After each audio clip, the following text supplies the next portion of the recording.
We all want to succeed. We want to achieve, be recognized, be proud of ourselves. We want others to be proud of us too. No matter the goal or the path taken to get there, success is a universal human drive. But do you ever feel like you're chasing success in so many directions that you lose sight of why you're chasing it in the first place? Like no amount of success is ever quite enough. Like every time you're about to hit the bar, it raises that much higher. I do, especially as a student. School can be stressful. Well, I really do hope your desk doesn't look like this. School can certainly sometimes feel like it. After all, it's built around achievements, our grades. And under that constant pressure, it can be really easy to confuse what we do with who we are. Achievement can start to feel like a measure of our worth. And that idea can harden into something dangerous. The belief that achievement is the only prerequisite for worth. And that's where this relentless drive to succeed shows up. But not out of passion or curiosity, out of a fear of not being enough. As we grow older, that lesson doesn't disappear. It evolves. Our sense of worth shifts towards something more measurable. How good we are, how we perform, how we compare. And comparison matters. When we measure ourselves against someone, especially if it's in an area that we fall short in, it can quickly drain our sense of self-worth. Suddenly, being enough depends on how we're doing compared to everyone else around us. So, when we feel like we aren't enough, it's often because we feel that our ability to do something well is threatened. If we do something we're skilled at and that we enjoy, it can temporarily boost our sense of worth. But repeated failure can just as easily undermine it. And if we let our sense of worth get too attached to what we're good at, it becomes unstable, always at the mercy of the next grade, the next comparison, the next bar that gets raised. Here's an analogy: the stock market. When you buy shares in a company, the value of your investment rises and falls with that of the company. Our self-worth can work in a similar way. When we have success after success, our self-worth rises with those. But failure feels personal. Here's what this can look like as a student. Exams. Imagine this. You're in exam season. There's this one test that you've been preparing really hard for. You put your time, social life, everything into this one test. You set a goal, and when the day of the result comes, you don't quite hit that goal. Instead of feeling disappointed, learning from your mistakes, and then realizing you actually did pretty well, you feel crushed, like a failure, like you aren't enough. There's a reason for this feeling. When you fail at something you deeply wanted to succeed at, your anterior cingulate cortex, the area of your brain which processes physical pain, is activated. In other words, feeling unworthy, it doesn't just sting emotionally, it physically hurts. Over the past few years, and even now, I've been very guilty of falling into that achievements to feel enough mindset. And it wasn't just grades, it was leadership roles, group projects, learning new skills. It really can be anything. I was measuring how happy and fulfilled I was by how much I had achieved. It wasn't just determination. It was me proving to myself that I was enough.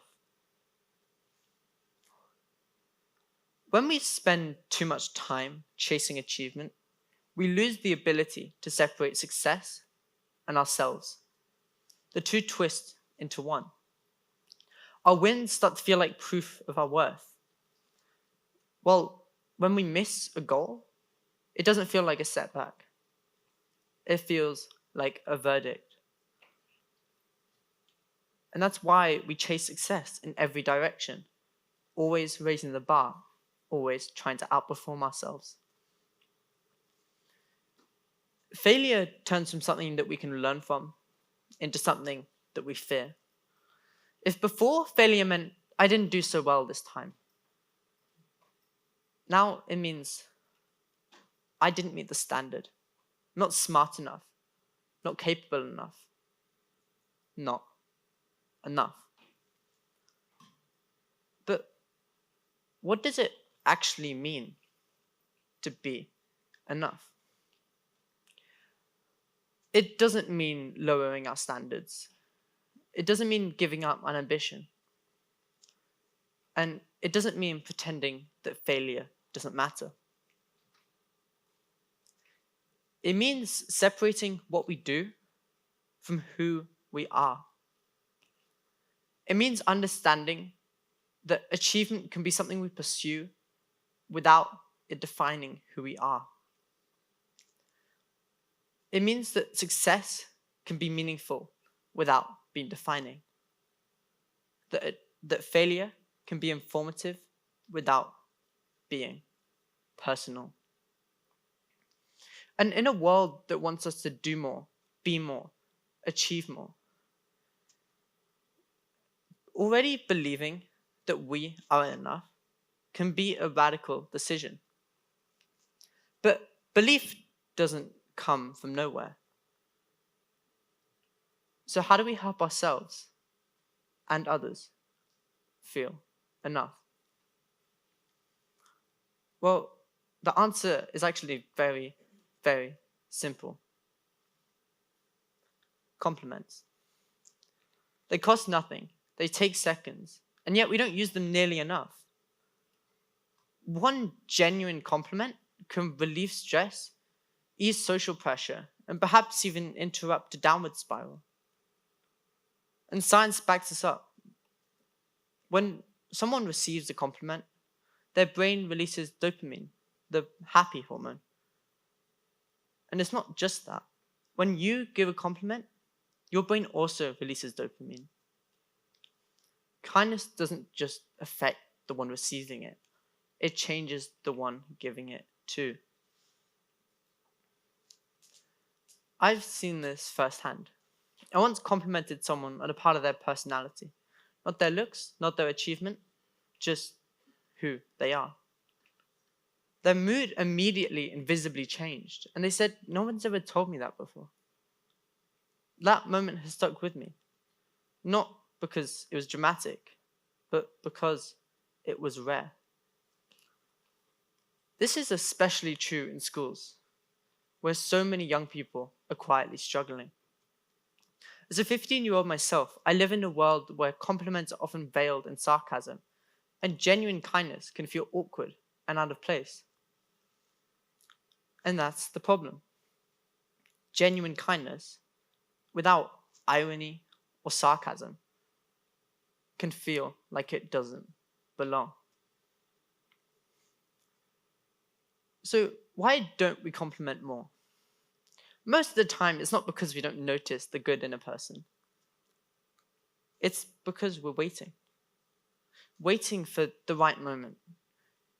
Waiting for it to feel less awkward. Waiting until later. But we are already in the moment. Every time you choose not to speak, you miss an opportunity to let someone know that they are enough. And perhaps in doing so, you're missing an opportunity to let yourself know that too. So that's my challenge to you. Say the kind words. Give the compliment. And mean it. Because we can choose a future where we don't have to earn our worth. We can make one where we help each other remember it. And that's why sometimes reminding someone that they are enough, without conditions, might just be the most powerful thing you can do. Thank you.